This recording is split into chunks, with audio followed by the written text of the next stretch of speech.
right, guys. All right, welcome back, guys. Welcome back. Happy Spring Football Day to everybody. Glad you guys can make it. Hopefully you enjoy a little more time out there watching practice when we got started. But all right, obviously a lot of stuff to cover. First and foremost, part of our guys at the Combine for going out there and competing hard and displaying their abilities, and we hope to see them land on a team that can really maximize them and their potential, and they can have great careers. We're really proud of them representing themselves, their hard work in the University of Miami. Practice for us, as you can probably tell, a lot of energy, a lot of juice, like you would expect, but spring has to be challenging. It has to be demanding. It has to create opportunities, and I think we did that with day one. The areas of improvement for us are all over, right? Technique and fundamentals always come with spring football. We certainly devote a lot more time to individual drills, group drills, 2-on-2, 5-on-4s, and 7-on-7s. And then, of course, we also do the stuff that we want to do from a schematic standpoint as well, and intangibly.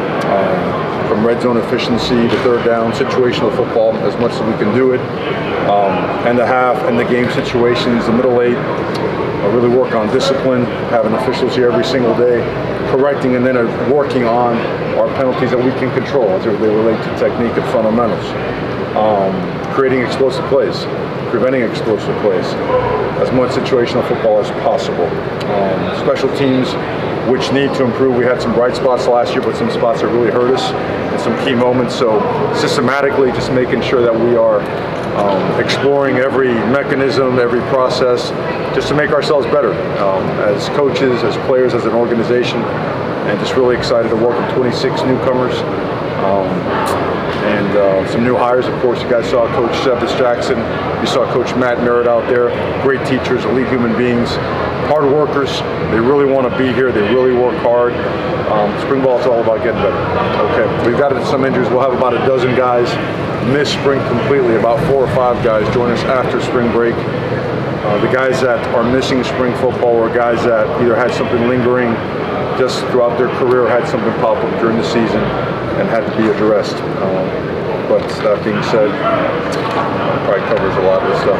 Questions, please. Mario, you said you brought in 26 new guys. It's a new day and age in college football. Everybody knows it. But one of those guys is a quarterback. How do you fast track the 1 year you're going to be able to have with him to be as effective as possible? Well, I think actually we brought in 2 quarterbacks from the portal. They fast-tracked with the way that they played. They were leaders in both FBS and FCS respectively.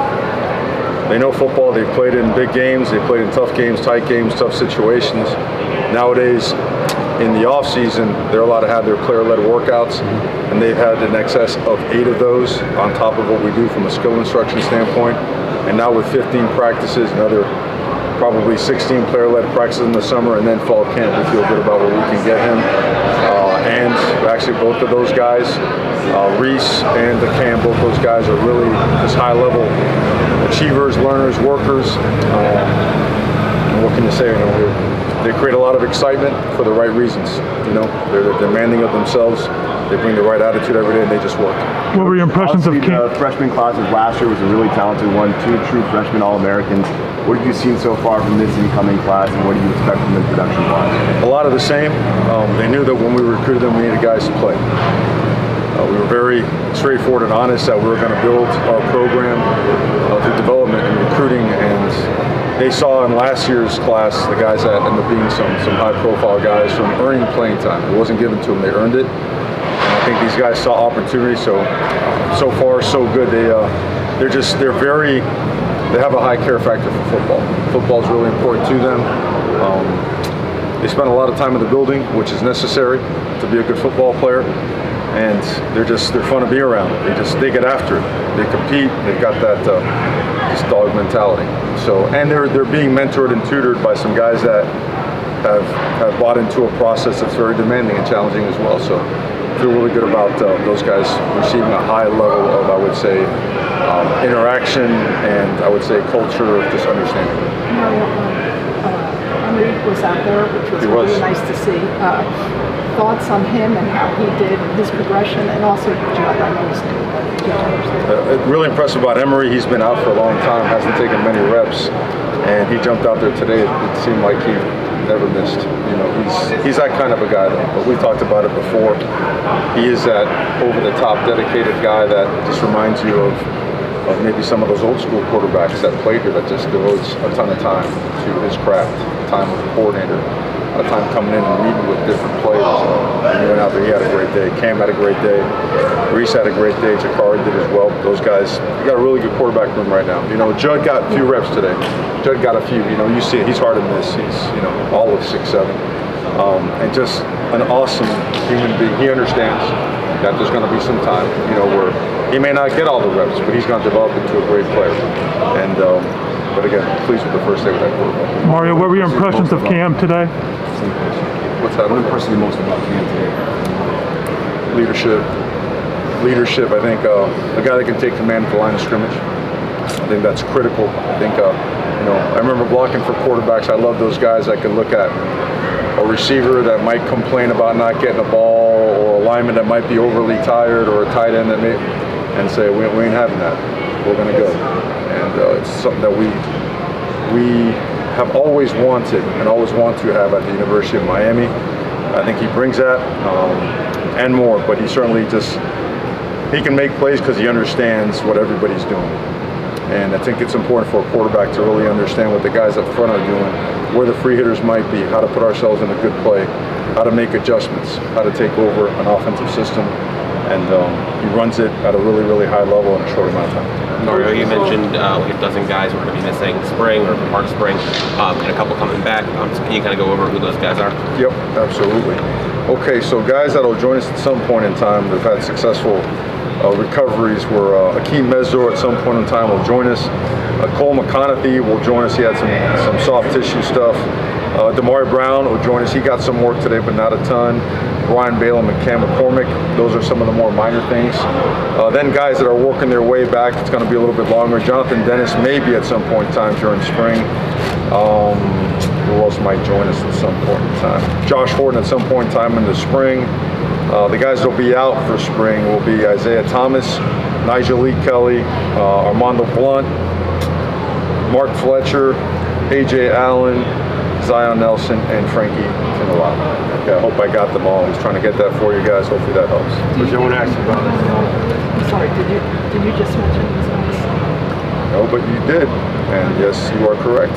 You are correct. Both those guys will not participate in spring ball. Yes, ma'am. Coach, we saw Duke Johnson and Ja'Cory Harris here at practice.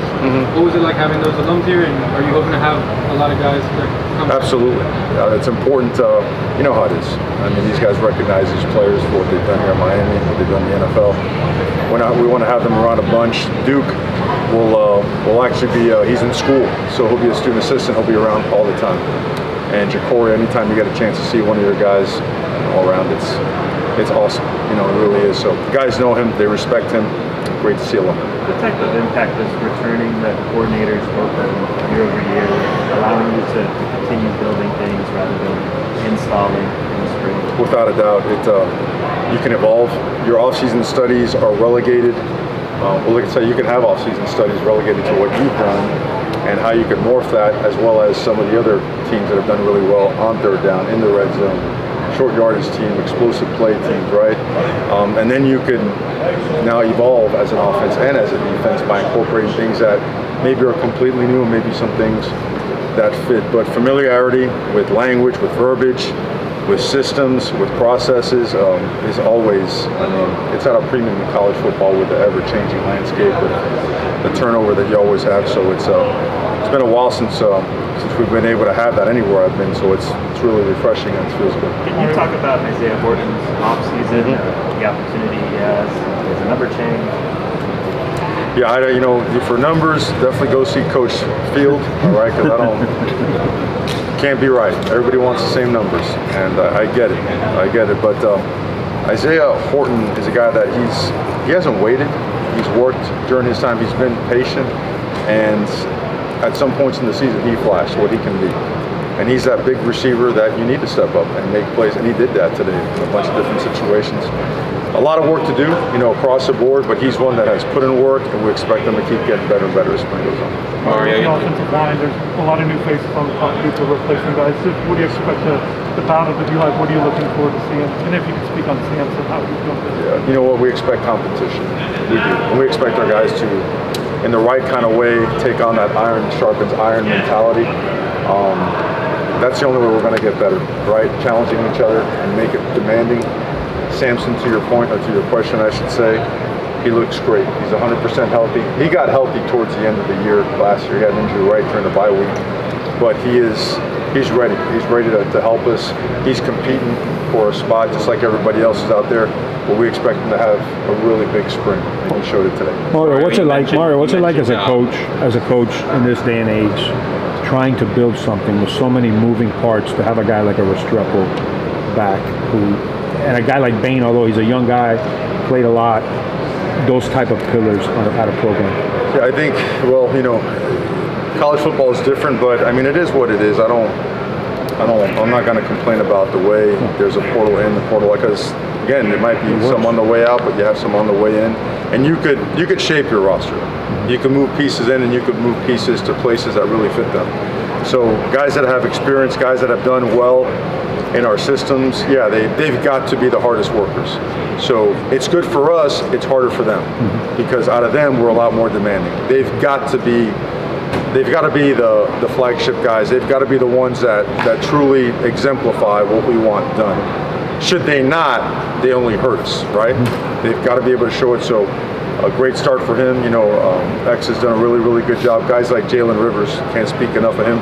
Ruben Bain, you lose sight of the fact he's only a true sophomore, but the way he played, the way he competed, you got to count on him and make sure you're not a sophomore, you're really kind of like a junior.